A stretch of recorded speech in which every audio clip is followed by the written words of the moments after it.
Вести на Канал 8. Добар ден. Комисијата за урбанизам на општина Кочани на работен состанок во проширен состав ги разгледуваше предлозите за можни локации во Кочани, каде би се граделе спортски терени за баскет и за фитнес зона.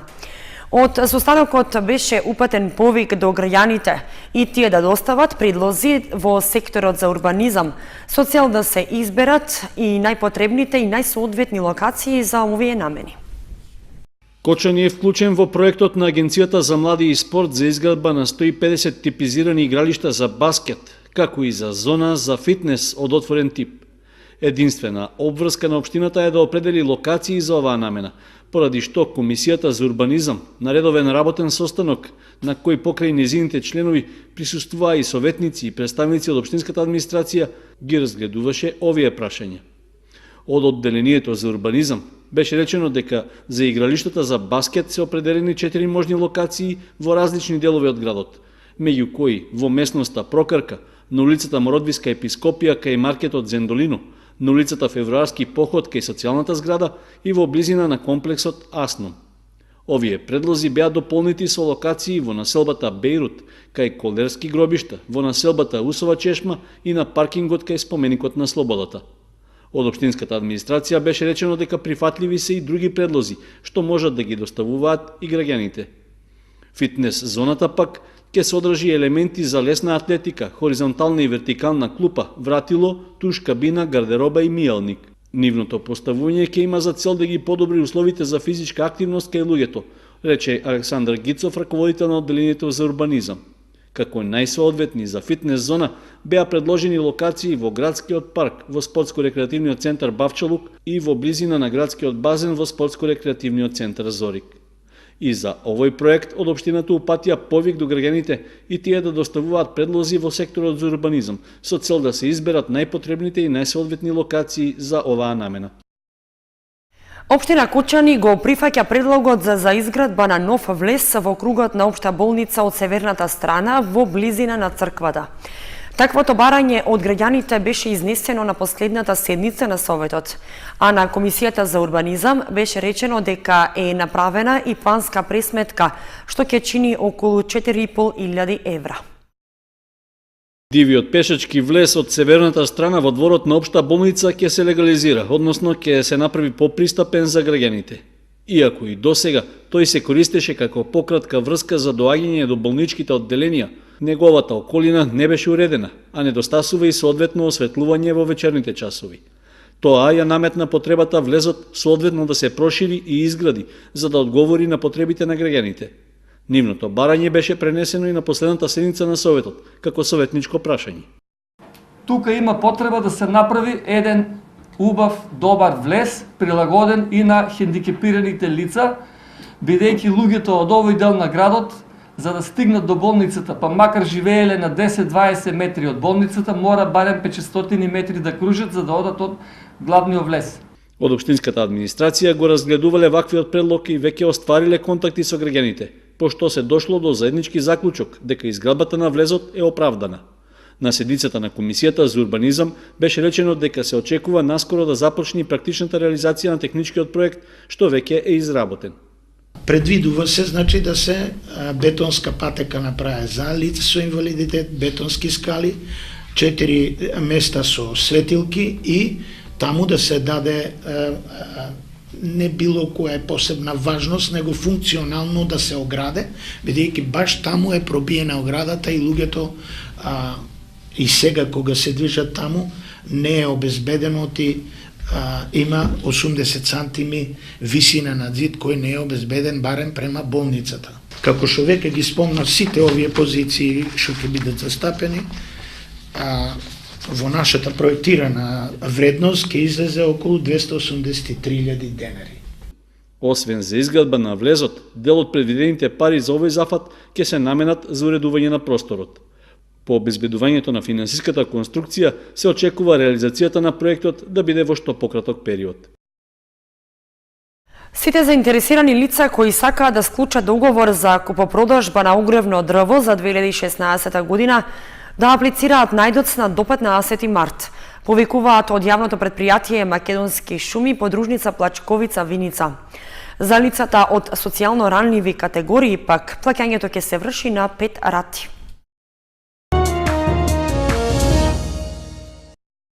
Јавното предпријатие Македонски шуми подружница Плачковица Виница ги повикува сите заинтересирани физички лица, социјално ранливи категории, пензионери и инвалиди, кои имаат намера да склучат договори за купопродажба на огревно дрво за 2016 година.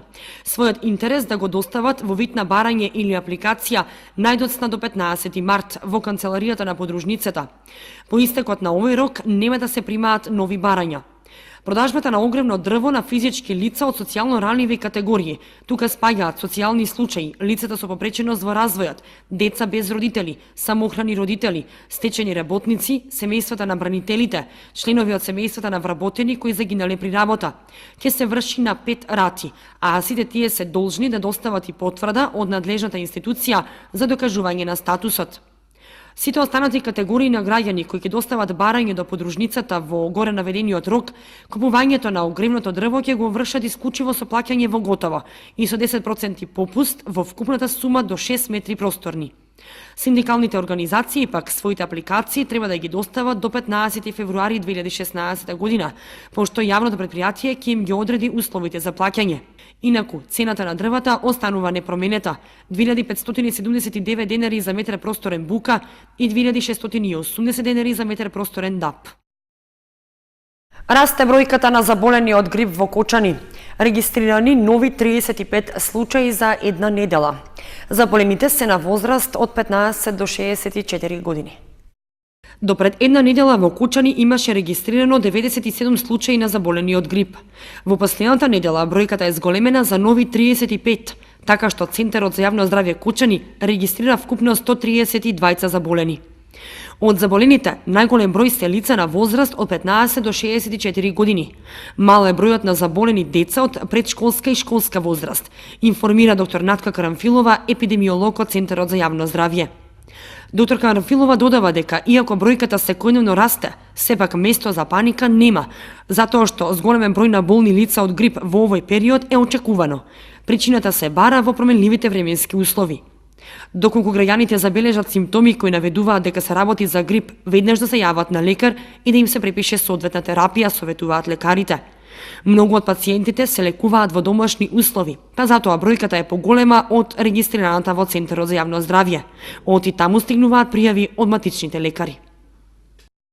Управата за јавни приходи ги подсетува правните лица во државата дека во тек е рокот за поднесување даночен биланс за оданочување на добивка и на даночен биланс за вкупен приход. Документацијата треба да се достави до шалтерите на управата до крајот на февруари, односно до средината на март. Управата за јавни приходи упати писмено известување за сите правни лица со седиште во Македонија, а кои остваруваат добивка од вршење на дејноста во земјата и странство, дека имаат обврска да поднесат даночен биланс за оданочување на добивката. Таква обврска имаат и постојаните деловни единици на странски правни лица, кои добивката ја оствариле на територијата на нашата држава. Доколку правното лице представува мал или микротрговец кој извршува стопанска дејност, кој води сметководство и изготвува годишни сметки согласно Законот за трговски друштва и доколку во 2015 година од кој бил извор остварил вкупен приход не поголем од 3 милиони денари на годишно ниво, тогаш има обврска да поднесе даночен биланс на вкупен приход. Таквото задолжување го имаат и оние правни лица од овој вид кои оствариле вкупен приход од 3 до 6 милиони денари и се определиле за пресметување и плаќање на годишен данок на вкупен приход. Од оваа обврска се изземени правните лица кои се занимаваат со банкарска, финансиска, осигурителна и дејност од областа на игрите на среќа и забавните игри. Даночниот биланс за оданочување на добивка и даночниот биланс за вкупен приход се поднесуваат најдоцна до 29 февруари. Овој рок е продолжен до 15 март за даночните обврзници кои годишната сметка до Централниот регистар ќе ја поднесат доброволно или задолжително во електронска форма. Управата за јавни приходи ги подсетува месечните и тримесечните ДДВ обврзници дека имаат обврска даночните биланси да ги достават по електронски пат.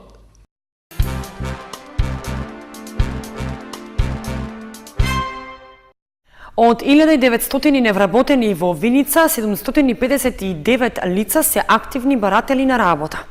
За една деценија невработеноста во Виница е намалена за повеќе од 52%. Во моментов течат неколку активни мерки како дел од оперативниот план на владата за 2016 година. Во моментов во Виница има околу 1900 невработени лица, од кои само 759 се лица кои активно бараат работа. Од нив најбројни се оние на возраст од 50 до 59 години, а 410 се до 50 години. За една деценија невработеноста во Виница е намалена за повеќе од 52%, истакна раководителот на Агенцијата за вработување во Виница Орце Христовски. Во Центарот за вработување во Виница моментално има околу 1900 невработени лица, од кои активни баратели на работа се 759 лица. Значи 759 лица во најголем дел се од категоријата над 50 години. Значи до 50 години се 410, додека до 759 се активни баратели над 50 годишна возраст. Значи, невработеноста во општина Виница од 2006 година до 2016 година се движела од 3661 лице невработено во 2006 година, за да денес има од околу 1900 невработени во кои се вклучени и активни и пасивни невработени лица.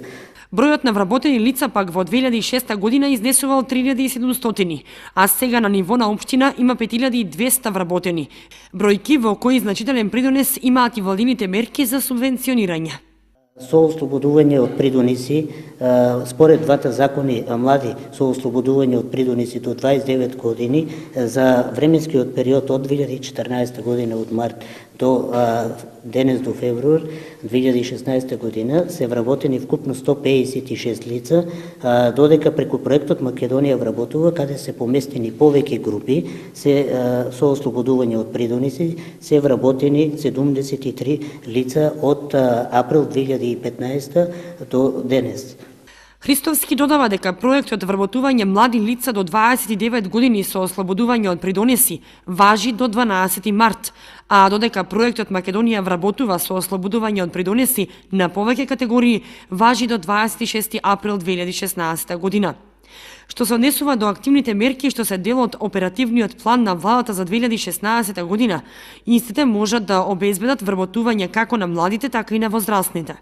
Во моментов, мерки кои течат се обука за познат работодавач подржано преку ИПА програмата, со што се финансира 3-месечна обука во износ од 6236 денари, со вклучен персонален данок и осигурување во случај на повреда.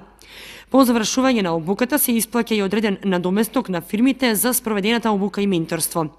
Втора обука е на познат работодавач, односно на работно место со субвенционирање, со што се финансира 3-месечна обука, но по завршување на обуката, работодавецот има оврска да ги вработи сите лица што биле на обука и да ги задржи, односно да користи субвенција од 6 месеци со бруто плата од 14.000 денари и 5.000 денари за менторство. Трета мерка која во моментов е во тек е финансиска подршка на микро и мали предпријатија, преку која што се дава опрема и репроматеријали во износ од 92.000 денари за отворање на ново работно место со максимум 5 работни места. И уште една мерка за сертификација за активно познавање на компјутерските програми, која што се однесува за лица со најмалку завршено средно образование, кои имаат одредени познавања од областа на Microsoft Office 2010 и ќе посетуваат обука преку која ќе се стекнат со сертификат за познавање на компјутерските вештини, кои дополнително ќе им користат за вработувањето. Продолжуваат активностите на клубот на млади истражувачи на Сдруженијето Јавор од Зрновци. Деновиве ученици од основното училиште Синиша Стоилов реализираа студиска посета во Скопје, при што беа посетени Институтот за земјоделие и Природно-научниот музеј на Македонија. Членовите на клубот на млади истражувачи, составен од ученици од основното училиште Синиша Стоилов од Зрновци, имаа плодна и интересна студиска посета во Скопје. Посетата беше организирана од Сдруженијето за рурален развој Јавор во рамки на проектот Промоција и заштита на агробиодиверзитетот во општина Зрновци. При престојот во Скопје, тие го посетија Институтот за земјоделие, каде беа запознати со начинот на формирање и чување генбанка, односно семења од растенија, а дознаа и за потребата, значењето и начинот на правење на анализа на почвата. Потоа, учениците го посетија и Факултетот за земјоделски науки и храна, каде имаа кратка презентација за значењето на почвите во зачувувањето на агробиодиверзитетот, а ја посетија и канцеларијата на Сдруженијето на одгледувачи на говедо Буша, а на крајот остварија кратка прошетка по дел од катедрите на факултетот. На крајот од престојот во Скопје, учениците реализираа посета на Природно-научниот музеј на Македонија. Таму, двајца водичи на интересен начин и преку презентирање на различните содржини на двата ката од музеот ја презентираа флората и фауната присутна во нашата држава.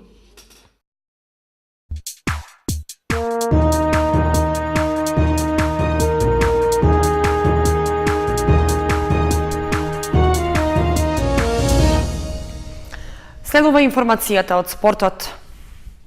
Ракометарите на ракометниот клуб Торос Спорт од Виница викендов ќе учествуваат на меѓународниот надпревар во Благоевград. В сабота играат со домакинот Интер, а в недела силите ќе ги одмерат со Металург и Спартак од Бугарија. Младите ракометари на виничкиот клуб Торос Спорт в петок заминуваат на меѓународен надпревар во Благоевград. Во спортската сала Пирин ќе ги одмерат силите со 3 клуба, од кои 2 бугарски и 1 македонски.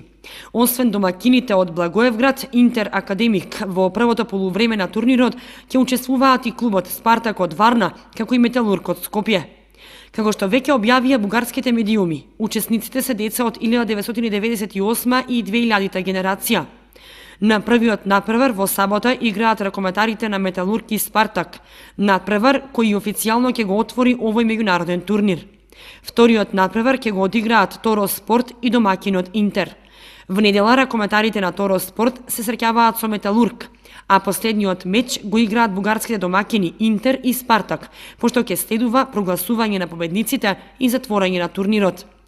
Инаку, младите ракометари на Торос Спорт во есенскиот дел од Пионерската ракометна лига го освоија високото второ место, а пред 2 месеци беа домакини и организатори на меѓународен турнир во Виница.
Со временската прогноза ги завршуваме вестите на Канал 8. Ви благодариме што бевте со нас. Останете и понатаму со нашата програма. Довидување.